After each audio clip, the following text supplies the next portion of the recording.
L'incendie s'est déclaré peu après minuit dans une usine désaffectée de la rue Audibert-Lavirotte, squattée par 200 Roms. Le feu s'est rapidement propagé dans les étages. Le bilan humain, lui, est lourd.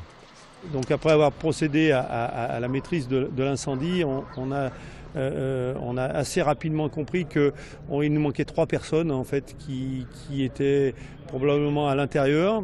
Les trois personnes ont été identifiées. On espère bien évidemment qu'il n'y a que ces 3 personnes. Suivant les témoignages, il semble que le bilan devrait être celui-là. Installés illégalement depuis septembre dernier, les Roms devaient être expulsés dans les prochains jours selon la préfecture. Difficile à croire pour des riverains fatigués d'une situation qui s'éternisait. Alors il nous dit que l'expulsion était prévue mercredi, comme par hasard. Mais on n'a aucune information et c'est bien trop long. 7 mois, je peux vous assurer que c'est très très long pour des riverains. Et on avait le sentiment d'être oubliés. Aujourd'hui, tous les journalistes, tous les politiques sont là, mais dans 7 mois, nous n'avons vu personne. Les 200 Roms ont été accueillis temporairement dans un gymnase d'une école rue du Général Frère. L'origine de la catastrophe reste pour l'heure inconnue, même si selon nos informations, c'est une bougie qui pourrait être la cause du départ de feu. L'enquête a été confiée à la police judiciaire.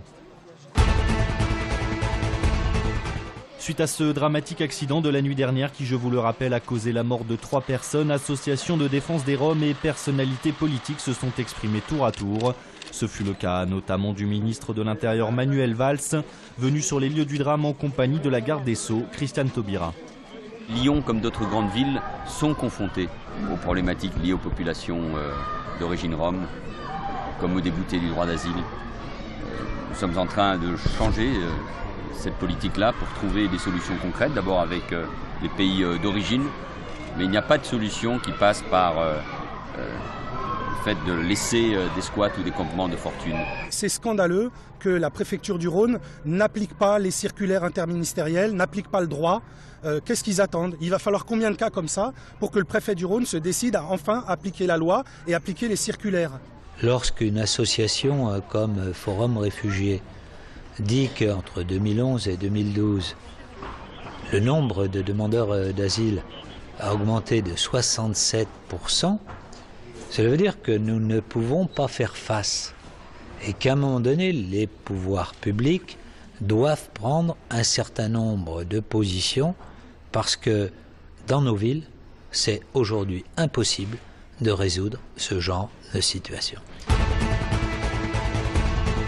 Le ministre de l'Intérieur s'est ensuite rendu à la Duchère où il devait initialement faire le bilan des zones de sécurité prioritaires, les ZSP. 8 mois après la mise en place de ce dispositif de lutte contre la délinquance, les résultats sont plutôt encourageants. La présence policière, elle est indispensable avec des méthodes d'action continues pour s'attaquer au trafic de drogue, au rodéo dans les quartiers. Le résultat, il a à la fois des interpellations, une baisse des trafics. Un bilan positif, mais pas de chiffres officiels. Dans le Rhône, 4 quartiers sont concernés par ce dispositif, à Bron, Vénissieux et Vaux-en-Velin.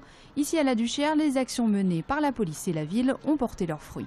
Sur le premier trimestre, si on compare ce trimestre-ci par rapport au trimestre de l'année dernière, on a une baisse de 20%. Ça passe également par la rénovation urbaine, ça passe par l'argent que nous mettons dans les équipements publics. Côté des habitants, on est plus partagé. C'est plus tranquille, oui, c'est plus tranquille. Moi, c'est ce que j'ai constaté. Le problème, c'est quoi? C'est le travail. Les jeunes n'ont pas de travail. Le jour où on leur donnera du travail, peut-être qu'il y aura moins de problèmes. Basé sur un redéploiement des forces de police déjà existantes, le dispositif ne devrait pas être renforcé, car l'objectif à terme est bien que l'insécurité ne soit plus une question prioritaire dans ces quartiers.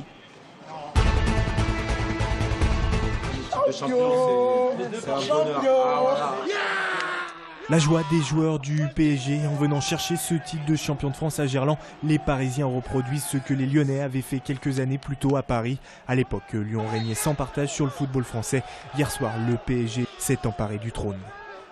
C'est un peu difficile de les voir fêter le titre de champion ici, pour tout vous dire, mais bon, sur l'ensemble, voilà, je pense que c'est mérité. C'est une équipe très solide.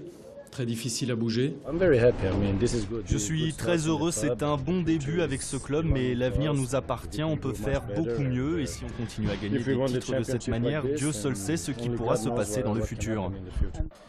Paris champion, Marseille vice-champion, les Lyonnais n'ont plus que la 3e place pour espérer cette qualification pour la prochaine Ligue des Champions.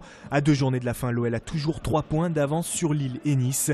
Nice, justement, son prochain adversaire. Il faudra jouer tous les coups à fond jusqu'au bout, il reste 2 matchs.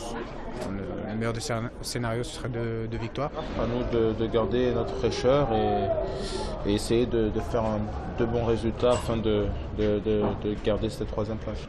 Il reste donc un dernier joker aux Lyonnais qui, sans être flamboyants, sont parvenus à rivaliser avec le PSG durant une mi-temps. Il faudra sans doute s'en inspirer la semaine prochaine sur la Côte d'Azur face à des Niçois qui ne feront aucun cadeau, à commencer par leur entraîneur, un certain Claude Puel.